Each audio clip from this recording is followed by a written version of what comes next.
के सौनक आदि ऋषियों से पूछा कि भाई आप हमारा अभिवादन क्यों कर रहे हैं। तब सौनक जी बोले कि हमें कथा सुनाइए। भक्ति ज्ञान विरागाप्तो विवेको वर्धते महान, माया मोह निरासश्च वैष्णवै क्रियते कथम। हमें ऐसी कथा सुनाओ कि हमारी भक्ति बढ़े। सूत जी महाराज से सौनक जी ने क्या कहा कि हमें भक्ति बढ़े, ज्ञान बढ़े, ऐसी कथा सुना दो। अच्छा, कथा बढ़ाती क्या है मैया जी? कथा क्या बढ़ाती है?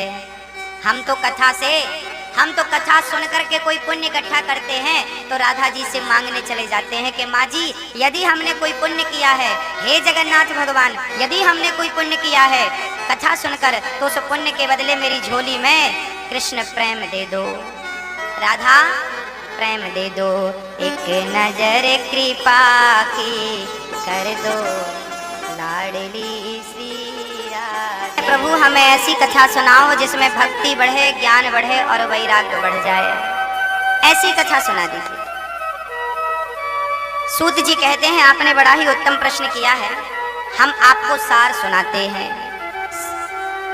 सर्व वेदेतिहासानाम सारम सारम समुद्रतम। ये जो भागवत सुनने की आप बात कर रहे हैं ना, ये भागवत बड़े बड़े देवताओं को भी दुर्लभ है। किस किस को? बोले सबको। एक बार इस भागवत के लिए तो देवराज इंद्र स्वर्ग से चलकर आए। ये उन दिनों की बात है जब श्री परीक्षित जी को सुखदेव भगवान भागवत की कथा सुना रहे थे। 7 दिन में मरने का श्राप लग चुका था परीक्षित को। राजा परीक्षित को मरना था। सुखदेव जी ने भागवत की कथा सुनानी प्रारंभ की। उसी समय देवराज इंद्र आ गए। इंद्र ने कहा सुखदेव जी ये अमृत राजा परीक्षित को पिला दो और ये कथा अमृत आप हमें पिला दो। सुखदेव जी बोले इंद्र आप प्रेमी बनकर आते तो हम कथा आपको सुना देते, पर आप तो सौदागर बनकर आए हो और ये कथा प्रेमियों की है, सौदागरों की नहीं। राजा इंद्र को भी परीक्षित ने योग्य नहीं समझा, इसलिए सुखदेव भगवान ने अमृत के बदले भागवत नहीं सुनवाई। क्वा स्वधा क्व कथा लोके क्व कांचः क्व मणिर्महान् ब्रह्मरातो विचार्यैवं तदा देवान् जिहास्यः। सुखदेव जी ने कहा कहाँ कांच का टुकड़ा? आपके स्वर्ग का अमृत कांच के टुकड़े जैसा है और हमारी कथा अमृत तो मणि जैसी है, तो मणि देकर भला कांच का टुकड़ा कौन लेगा? सुखदेव जी ने सोचिए इंद्र को भी भागवत का अधिकारी नहीं समझा। इंद्र चले गए। जब 7 दिन में परीक्षित का उद्धार हो गया कथा सुनकर, तो इंद्र को बड़ा आश्चर्य हुआ। तब आपने स्वर्गलोक में एक तराजू बांधी और एक पलड़े पर भागवत को रखा, दूसरे पलड़े पर तमाम स्वर्ग के सुख संपदाओं को रखा और ज्ञान की तराजू पर तौल कर देखा, विवेक की कसौटी में कसकर देखा और जब देखा तो पाया कि भागवत तो स्वर्ग के हर अमृत से, कल्प वृक्ष से, अमृत से, मणि से, यहाँ तक कि स्वर्ग के हर सुख से भागवत श्रेष्ठ है। इंद्र बड़े आश्चर्य में डूब गए, भगवान का ध्यान करने लगे। तभी भागवत से भगवान प्रकट हो गए। इंद्र को कहा इंद्र क्या कर रहे हो? इंद्र चरणों में गिर पड़े, प्रभु मुझे समझ में नहीं आया कि भागवत सबसे श्रेष्ठ कैसे, स्वर्ग से भी श्रेष्ठ है ये तो। तब भगवान स्वयं कहते हैं इंद्र ये जो भागवत है ये स्वयं इस रूप में कलयुग में मैं ही विद्यमान हूँ। सत्कृते अध्यायते विष्णु त्रेतायाम यजतो मखई द्वापरे परिचर्यायाम कलौ केशव कीर्तनाथ। सतयुग में ध्यान करने से जो गति मिलती थी, ध्यान करने से, तपस्या करने से, त्रेता युग में जो गति यज्ञ करने से मिलती थी, द्वापर में जो गति सेवा करने से मिलती थी, अनुष्ठान करने से मिलती थी, वही गति कलयुग में केवल भगवान नाम लेकर के व्यक्ति प्राप्त कर लेता है। यह कलयुग की महिमा है। कलयुग केवल नाम आधारा, सुमरि सुमरि नर उतरहि पारा। कलयुग में कुछ भी करने की जरूरत नहीं है, केवल भागवत सुनने की और कीर्तन करने की जरूरत है, केवल कीर्तन। इंद्र चरणों में गिर पड़े, प्रभु भागवत स्वर्ग से श्रेष्ठ है क्या? बोले हाँ। अरे स्वर्ग का अमृत कोई पी ले तो उसे स्वर्ग मिलता है, पर कथा अमृत कोई पी ले तो उसे वैकुंठ और भगवान मिल जाते हैं। अब आप ही बताओ कि स्वर्ग बड़ा है कि वैकुंठ बड़ा? स्वर्ग अमृत पीने से स्वर्ग में सुख मिलता है, पर भागवतामृत कोई पी ले तो परमात्मा मिल जा। गोपियां गोपी गीत में गाती हैं, तब कथामृतम तप्त जीवनम कविभिरीडितम कल्मषापहम्।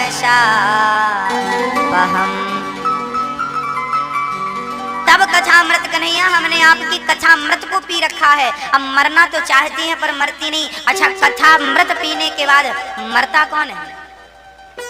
राजा परीक्षित को भी 7 दिन बाद मृत्यु थोड़ी आई, शरीर मर गया। यथार्थ ज्ञान को प्राप्त करके जहां से आए थे वहीं चले गए परमात्मा के निज धाम को। मृत्यु किसकी हुई? अरे शरीर जला गया, मर गया। आत्मा को जो सुख मिलना, जो आनंद मिलना, जिस परमात्मा से मिलना मिलाना था वो तो हो गया। सुखदेव जी ने इंद्र को भी अनाधिकारी समझा। इंद्र वहां से गए और भागवत की कथा तो एक बार देवर्षि नारद जी ने भी सुनी थी। एक बार नारद जी भ्रमण करते करते समस्त तीर्थों में चले गए। पुष्करम चा प्रयागम चा काशीम गोदावरीम तथा हरिक्षेत्रम कुरुक्षेत्रम श्रीरंगम सेतुबंधनम। नारद जी समस्त तीर्थों में गए, पर नारद जी कहते हैं कि हमें कहीं शांति नहीं मिली। आजकल शांति बची कहाँ है मैया जी? शांति है ना तो तीर्थों में शांति, ना गृहस्थों के घर शांति। नारद जी बोले मैं सब जगह गया, पुष्कर प्रयाग काशी गोदावरी हरिक्षेत्र कुरुक्षेत्र रंगनाथ, पर ना पश्चिम पुत्र में शर्मा, शांति कहीं नहीं मिली। अच्छा बताओ शांति कहाँ है? कहाँ है शांति मैया जी? अच्छा, पकड़ने में शांति है कि छोड़ने में? अच्छा, आप एक काम करो, अपने एक हाथ को दूसरे हाथ से पकड़ो, पकड़ो पकड़ो, प्रैक्टिकल करते हैं। आओ भैया जी पकड़ो जरा, मैया जी पकड़ो और जरा कस के दबाओ, जोर से दबाइए और जोर से। हिलने लगे हाथ, कंपन करने लगे, जोर से दबाओ और जो मैया जी और ताकत लगाओ, दबाइए जोर से। आप नहीं दबा रहे हैं मैया जी? हाँ दबाइए। अब छोड़ दीजिए। अब बताइए पकड़ने में अच्छा लग रहा था कि छोड़ने में? हाँ यही तो हम कह रहे हैं, पकड़ने में मजा नहीं है, छोड़ देने में ही अपार सुख है। संसार को आपने पकड़ रखा है, जैसे अभी आपने हाथ को पकड़ा, आपने इसी प्रकार सृष्टि को, संसार को, विषयों को, माया को, मोह को पकड़ रखा है। पकड़ने में सुख कहाँ है? छोड़ने में सुख। छोड़ दीजिए। नारद जी कहते हैं मैं गृहस्थों के घर गया पर वहां भी शांति नहीं मिली। तरुणी प्रभुतागे श्याल को बुद्धिदायक कन्या विक्रियणे लोभात दंपतीनाम चकलकनम। कहीं शांति नहीं पाई नारद जी ने। गृहस्थों के घर तो और अपार दुख था। तरुणी प्रभुतागे, आजकल घर पे नई नई बहुओं की चल रही है, सासू माँ की कोई पूछ नहीं। अच्छा, आप लोगों की पूछ है कि नहीं? नहीं, हनुमान जी की तो थी, नहीं है पूछ? क्लियर कर लो, देख लो आजू बाजू शायद हो। अच्छा, आप लोग कहते हैं कि हमारी पूछ नहीं है, पर आप लोग झगड़ा जब करते हैं ना तो बार बार कहते हैं हमें पूछा नहीं, हमें पूछा नहीं। झगड़ा पूछ का ही तो है, हमें पूछा नहीं। आप लोग कहते हैं हमारी पूछ नहीं है, तो ये वाली पूछ भले नहीं है पर दूसरी वाली पूछ तो है जिसके लिए आप झगड़ा करते हैं। हमें पूछा नहीं। साहब के घर गए थे, चाय को भी नहीं पूछा, लौंग सुपारी को भी नहीं पूछा। तो बताओ, सासू माँ कहती है बहू पूछती नहीं है, तो झगड़ा किसका है? पूछ का। और आप कह रहे हो हमारी पूछ नहीं है, तो है इनडायरेक्ट झगड़ा चल रहा है। इसलिए हनुमान जी लंका गए तो अपनी पूंछ पे आग लगा दी, लगवा ली ना। पूंछ बुझाई खोई श्रम धरि लघु रूप बहोरी, जनक सुता के आगे ठाण भयं कर जोरी। हनुमान जी लंका में गए तो अपनी पूंछ पे आग लगवाई। हनुमान जी कहते हैं कि यदि मैं लंका जलाकर गया तो लोग कहेंगे हनुमान जी की बड़ी पूंछ है, पूंछ बढ़ जाएगी। हनुमान जी ने इतना बड़ा काम किया, इतना बड़ा काम किया, इसलिए हनुमान जी अपनी पूंछ पे आग लगवा के आए कि मेरी कोई पूंछ नहीं है, राम की पूंछ से ही मेरी पूंछ है, मेरी अपनी कोई पूंछ नहीं। हनुमान जी ने अपनी पूंछ पर नहीं, अपने अहंकार पे आग लगवा दी कि मुझे कहीं लंका जलाने का अहंकार ना हो जाए, कहीं सीता को खोजने का श्रेय मुझे मिलने वाला है तो कहीं मुझे अहंकार ना हो जाए। क्योंकि सीता का पता हनुमान जी ने लगाया तो हनुमान जी को अहंकार ना आ जाए कि मैंने किया राम जी का काज, तो ये अहंकार ना हो जाए, इसलिए अहंकार की जो पूंछ है ना, इस पे आग लगा दी। आप भी अपने अहंकार की जो पूंछ है, हमें नहीं पूछा, हमें नहीं पूछा, इस पे आप भी अपनी आग लगा दो। और हमें नहीं पूछा, हमें नहीं पूछेगा झंझट सदा सदा के लिए मिटा दो, यदि सुख चाहते हो तो। जब तक ये पूछ रहेगी ना, आपको चैन से बैठने नहीं देगी, आपके दिमाग में चलता रहेगा हमें पूछा नहीं, पूछा नहीं, रात को नींद नहीं आती, हमें क्यों नहीं पूछा, हमें क्यों नहीं पूछा।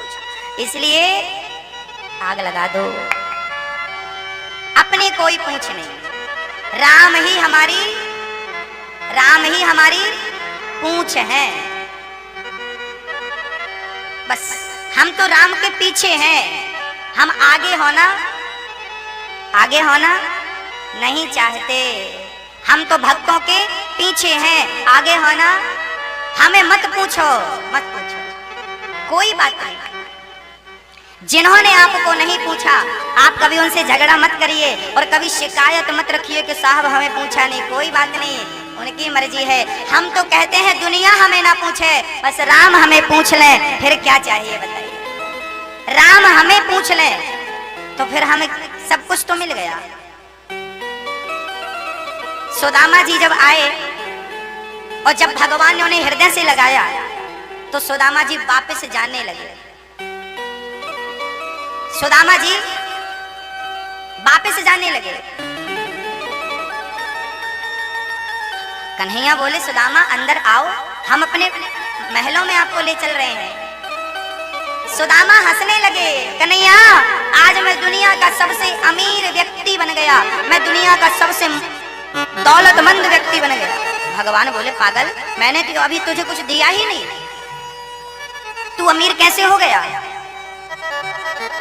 सुदामा बोले कन्हैया सारे लोग मुझे भिखारी और भिखमंगा कहते थे, और उस भिखारी को आज द्वारिकाधीश ने अपने गले से लगा लिया, बस मैं दुनिया का सबसे अमीर हो गया। दुनिया जिसके दर्शन को तरसती है, आज उसने मुझे अपने हृदय से लगाकर अमीर बना दिया। आपने मेरी यही दौलत है कि तुमने मुझे अपने योग्य बना लिया, आपने मुझे अपने योग्य बना लिया, समझ लिया यही मेरी सबसे बड़ी दौलत है। तो मेरी माँ, दुनिया हमें स्वीकार करे ना करे, यदि मेरे कन्हैया ने आपको स्वीकार कर लिया तो आप दुनिया के सबसे अमीर व्यक्ति हो गए।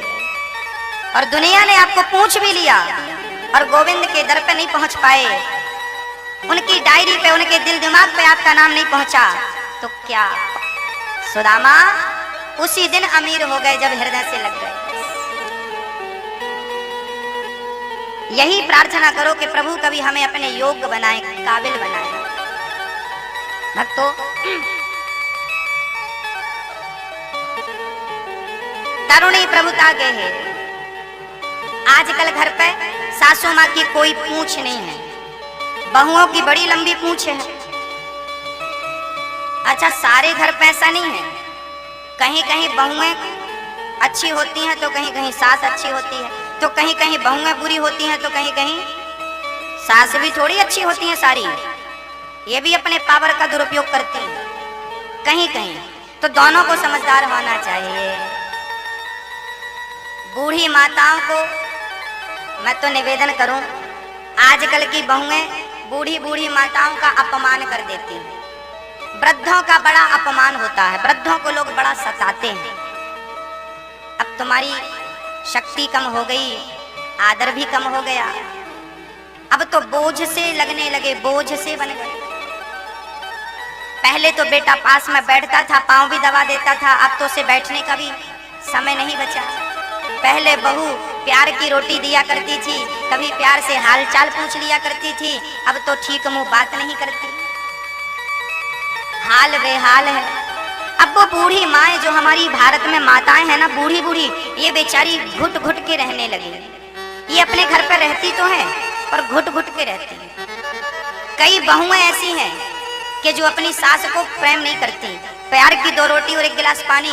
और याद रखना कि आपकी बूढ़ी माँ जो है ना, सासू माँ, उसे धन दौलत नहीं चाहिए। प्यार की 2 रोटी देते रहो, गिलास भर पानी देते रहो, वो खुश रहेगी। उसे चाहिए क्या? लेकिन वो भी नसीब नहीं होता तो बड़ा दुख होता। आज बहुत सारी हमारे भारत की माताएं ना दुखी हैं, बड़ी पीड़ा में हैं। इन माताओं ने एक दिन हमसे कहा, जब हम कथा सुनाने जाते हैं ना, तो बहुत सारी माताएं हमसे कहती हैं। एक माँ हमारे पास आई, उस माँ के 5 बच्चे थे, 5 बहुएं थी, लेकिन 1 रोटी देने को कोई तैयार नहीं था। ये सच घटना और यहीं की घटना है, दिल्ली के पास। मैं उनके घर गया, एक दिन टीवी पे कथा आ रही थी, तो माँ ने कथा सुनी और हमें फोन लगाया, बेटा क्या आप हमारे घर आओगे? हमने कहा आ जाएंगे। बुलाया, बड़े प्रेम से हम चले गए। हमने देखा कि वो बूढ़ी माँ घर पे अकेली। हमने कहा माँ बच्चे कहाँ हैं? बोले 5 बच्चे हैं, नाती हैं, बहुएं हैं, सब हैं, सब अपने अपने घर पे हैं। हमने कहा फिर आपको रोटी कौन देता है?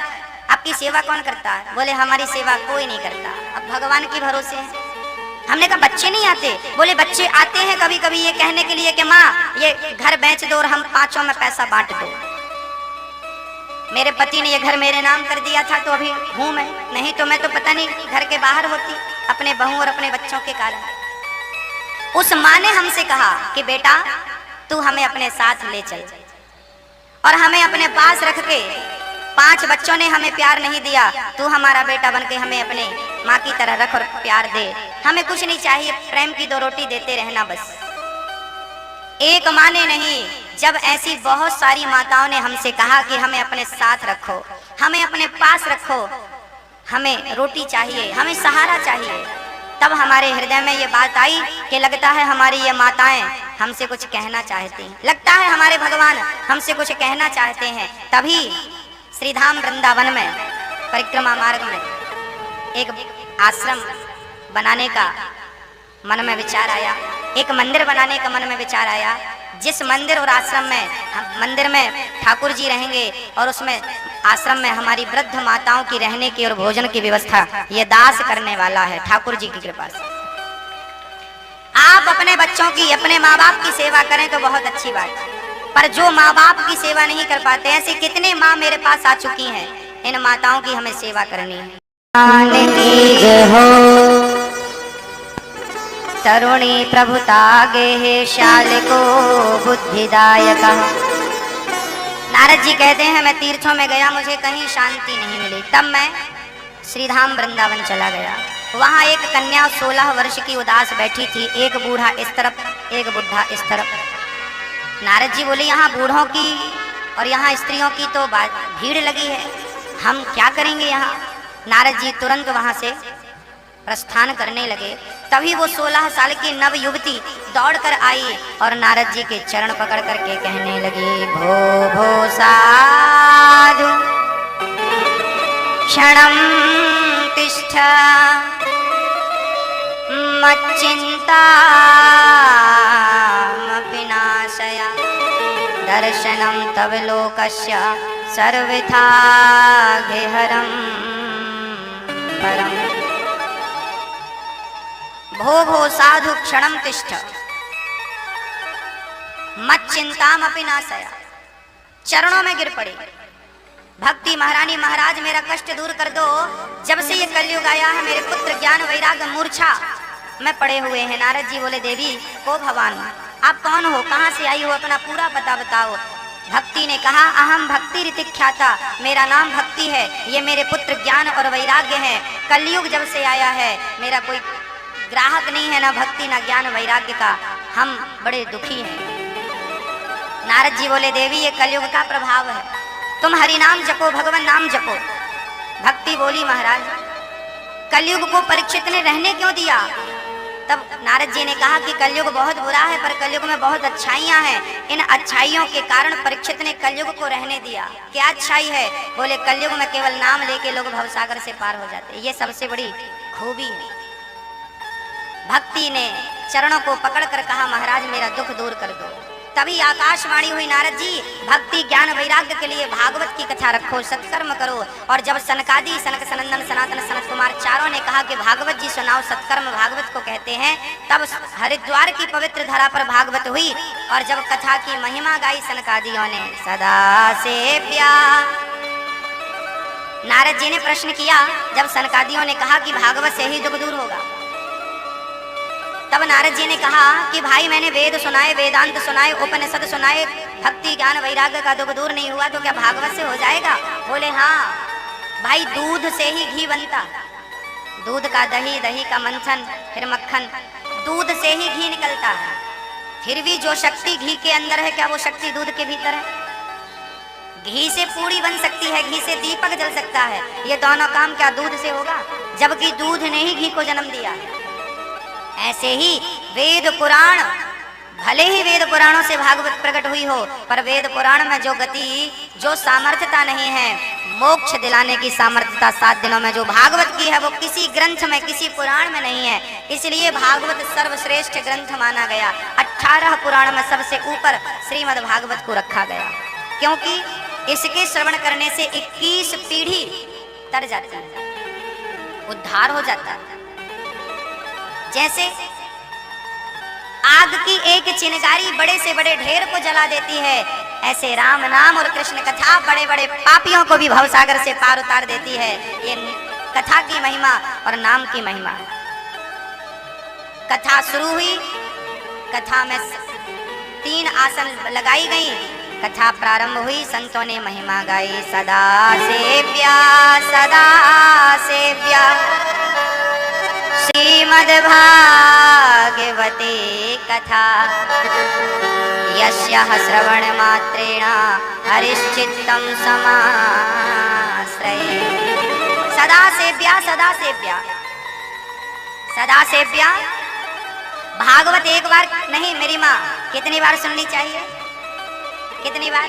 राम राम रटते रहो जब तक घट में प्राण, कभी तो दीन दयाल के भनक पड़ेगी कान। कभी तो सुनाई पड़ेगा ना, इसलिए राम राम रटते रहो, रटते रहो, गाते रहो। एक बार नहीं, 2 बार नहीं मेरी माँ, कथा तो बार बार बार बार सुननी चाहिए। भक्ति महारानी ने जब महिमा सुनी, प्रत्यक्ष प्रकट होकर ताता थैया करके नाचने लगी, प्रेम से झूमने लगी और भक्ति महारानी कीर्तन करने लगी। श्री कृष्ण गोविंद हरे मुरारी, हे नाथ नारायण वासुदेवा। कौन सा कीर्तन? भक्ति महारानी को बहुत प्रिय है ये कीर्तन। भक्ति महारानी गाती है, श्री कृष्ण गोविंद हरे मुरारी, हे नाथ नारायण वासुदेवा। श्री कृष्ण गोविंद हरे मुरारी, हे नाथ नारायण वासुदेवा। श्री कृष्ण गोविंद हरे मुरारी, हे नाथ नारायण वासुदेवा। श्री कृष्ण गोविंद हरे मुरारी, हे नाथ नारायण वासुदेवा। हे नाथ नारायण, हे नाथ नारायण वासुदेवा, हे नाथ नारायण वासुदेवा। श्री कृष्ण गोविंद हरे मुरारी, हे नाथ नारायण वासुदेवा। श्री कृष्ण गोविंद हरे मुरारी, हे नाथ नारायण वासुदेवा। श्री कृष्ण गोविंद हरे मुरारी, ताता थैया करके नाचने लगी भक्ति महारानी, संकीर्तन करने लगी, गाओ श्री कृष्ण गोविंद हरे मुरारी, हे नाथ नारायण वासुदेव। ताता थैया करके भक्ति सुतौ तौ तरुणौ गृहीत्वा प्रेमैक्य रूपा सहसा विरासी, श्री कृष्ण गोविंद हरे मुरारी, नाथेति नामानि मुहुर्वदन्ति। प्रेम से कीर्तन करके प्रकट हो गई। कहा महाराज मैं बैठूं कहाँ? संतों ने कहा ये जो भगत बैठे हैं इनका हृदय खाली है, जाओ इनके मन मंदिर में जाकर बैठ जाओ। भक्ति जाकर मन मंदिर में बैठ गई। प्रेम से भक्ति हृदय में विराजमान हो गई।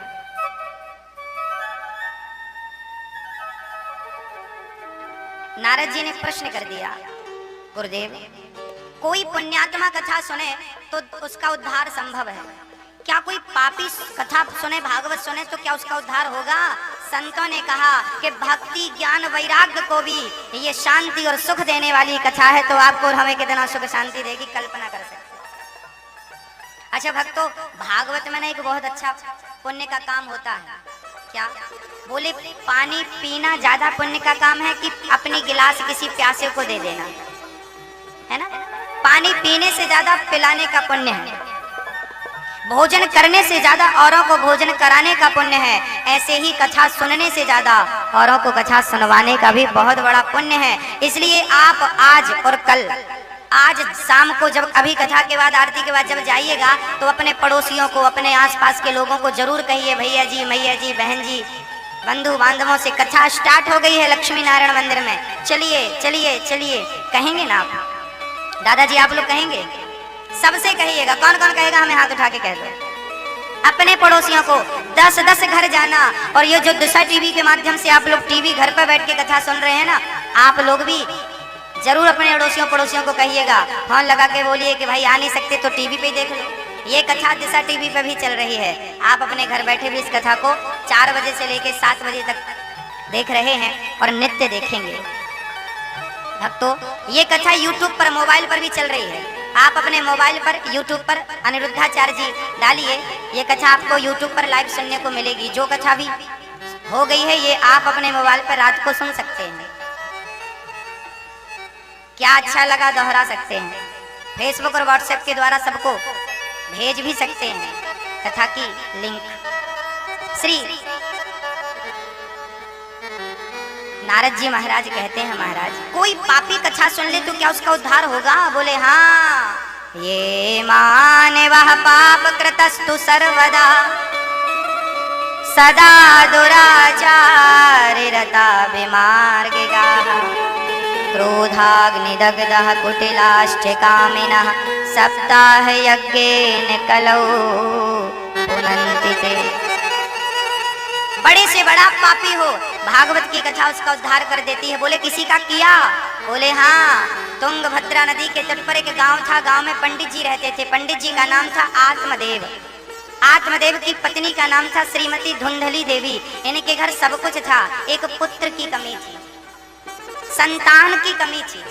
आत्मदेव जी ने बड़ा यज्ञ जप तप सब किया, पर घर पर एक दिन आत्मदेव जी घर से निकल पड़े, मेरा बेटा नहीं है। अच्छा, जिनको बेटा नहीं होता ना, ये दुनिया वाले बड़े ताने मारते हैं, तुम्हें बेटा नहीं हुआ, बेटा नहीं हुआ, है ना? खासकर हमारी माताएं बहुत ताने मारती हैं, बूढ़ी बूढ़ी माताएं, वृद्ध माताएं, बहू के बेटा नहीं है, बहू के बेटा नहीं है। अच्छा, बेटा होने से क्या होता है मैया जी? आप महान बन जाती हो। यदि बेटा होने से कोई महान बनता तो मीराबाई के तो बेटा नहीं था, पर वो तो आपसे और हमसे सबसे ज्यादा श्रेष्ठ है। हाँ हाँ या ना? सही है। मीराबाई के पुत्र नहीं था। मेरी माँ, जिसके घर पुत्र होता है वो महान नहीं होता, जिसके हृदय में कृष्ण होता है वो महान होता है। बेटे के लिए जितने आंसू दुनिया के लोगों ने बहाए, काश इतने आंसू कृष्ण के लिए बहाए होते तो आज कृष्ण ही पुत्र बनकर गोद में खेल रहा होता। जगन्नाथ भगवान नाम से कभी गए? जगन्नाथपुरी आपने दर्शन किया होगा। जगन्नाथपुरी, जगन्नाथ भगवान की स्थापना जिसने कराई सबसे पहले, राजा का नाम था इंद्रद्युम्न। इंद्रद्युम्न नाम के राजा थे और गुंडीचा नाम की उनकी पत्नी थी। पत्नी का नाम था गुंडीचा। हमारे लिए और आपके लिए वो माँ है, गुंडीचा माँ। बड़ी पूजा करते थे आप दोनों पति पत्नी। बड़ा प्यार था भगवान जगन्नाथ से। दिन भर कृष्ण कृष्ण की माला जपते, कृष्ण कृष्ण का चिंतन करते, कृष्ण कृष्ण का ध्यान लगाते। एक दिन भगवान प्रकट हो गए। इंद्रद्युम्न, मैं आपकी सेवा से बहुत प्रसन्न हूँ, वरदान मांगिए, क्या चाहते हैं? इंद्रद्युम्न बोले, प्रभु आपकी तपस्या, आपका ध्यान, आपका नाम जपने में सुख मिलता है, इसलिए हम ध्यान लगाते हैं। हम आपसे कुछ मांगना नहीं चाहते, हमें तो सुख मिलता। भगवान बोले, अब आए हैं तो कुछ तो मांग लो। तब इंद्रद्युम्न ने अपनी पत्नी की ओर देखा और भगवान से कहा कि आप इनसे बात कर लो, यदि इसे कुछ चाहिए तो ये ले सकती है। तो भगवान ने कहा, माँ, ओ गुंडीचा माँ, आपको क्या चाहिए? तो गुंडीचा कहने लगी, प्रभु हमें कुछ नहीं चाहिए, आप मिल तो गए, अब और क्या चाहिए? तो उनके ना कोई संतान नहीं थी। इंद्रद्युम्न के गुंडीचा से कोई पुत्र नहीं था, पुत्री भी नहीं थी, निसंतान थे। तो भगवान बोले, माँ यदि आप कहो तो मैं आपको पुत्र रत्न का वरदान दे दूं और आपके घर बढ़िया सा बेटा होगा, आशीर्वाद दूं। गुंडीचा रोने लगी, प्रभु आपने ये क्यों कहा कि मेरे घर पुत्र नहीं है? पुत्र नहीं? भगवान बोले, माँ बुरा ना मानो, पर मैं देख रहा हूँ आपके घर कोई पुत्र नहीं है, कोई संतान नहीं है ना। गुंडीचा बोली, आपने फिर कह दिया कि मेरे घर संतान नहीं है। मैंने तो अभी तक माना था कि मेरे घर संतान है। दुनिया मुझे कहती थी कि तेरे पुत्र नहीं है, पर मेरा दिल, मेरी आत्मा कहती थी कि मेरे पुत्र है। मैं संतान पाई हूँ, मेरे पुत्र है। भगवान बोले, तो फिर कौन है वो? हमें नाम बताओ, हमें तो जहाँ तक पता है आपके कुछ नहीं है, कौन है वो? तब गुंडीचा ने कहा, हमारी 3 संतान है। 3? आपका तो एक भी बेटा नहीं है ना। मेरे 3 संतान है, 2 बेटा है और एक नन्ही सी बेटी है। भगवान बोले, माँ मजाक कर रही हो, मुझे कुछ समझ में नहीं आ रहा, क्या कह रही हो? तब गुंडीचा ने कहा, आंखों में आंसू भरकर, प्रभु मैंने तो जगन्नाथ को अपना पुत्र मान रखा है, बलराम को अपना पुत्र मान रखा है, और सुभद्रा मेरी बेटी है, मेरे 2 बेटे और एक बिटिया है। कभी मत कहना कि मेरे कोई संतान नहीं है। आप कौन हो? मैं आपको अपने पुत्र के रूप में देखती हूँ। जब ये बात कहा भगवान से गुंडीचा ने, भगवान पानी पानी हो गए। और उस दिन के बाद से भगवान ने अपनी माँ स्वीकार किया और कहा कि माँ मैं साल में 1 महीने, साल में 1 साल, 1 वर्ष में 1 बार तुझसे मिलने आया करूंगा। और आज जगन्नाथ भगवान के मंदिर के ठीक सामने गुंडीचा जी का मंदिर है, जहाँ पर रथ यात्रा जगन्नाथ भगवान की जाती है, और वो अपनी माँ से मिलने साल में 1 बार जाते हैं। और आपका बेटा तो आपको कितनी बार पिंडदान देगा? 10 साल तक, 20 साल तक, 25 साल तक, 50 साल तक पिंडदान देगा। पर आज भी जब पिंडदान का महीना आता है, पितृपक्ष आते हैं, तो आज भी जगन्नाथ भगवान के द्वारा गुंडीचा और इंद्रद्युम्न को आज भी पिंडदान दिया जाता है। आज भी भगवान से स्पर्श करा के पुजारी जी पिंडदान करते।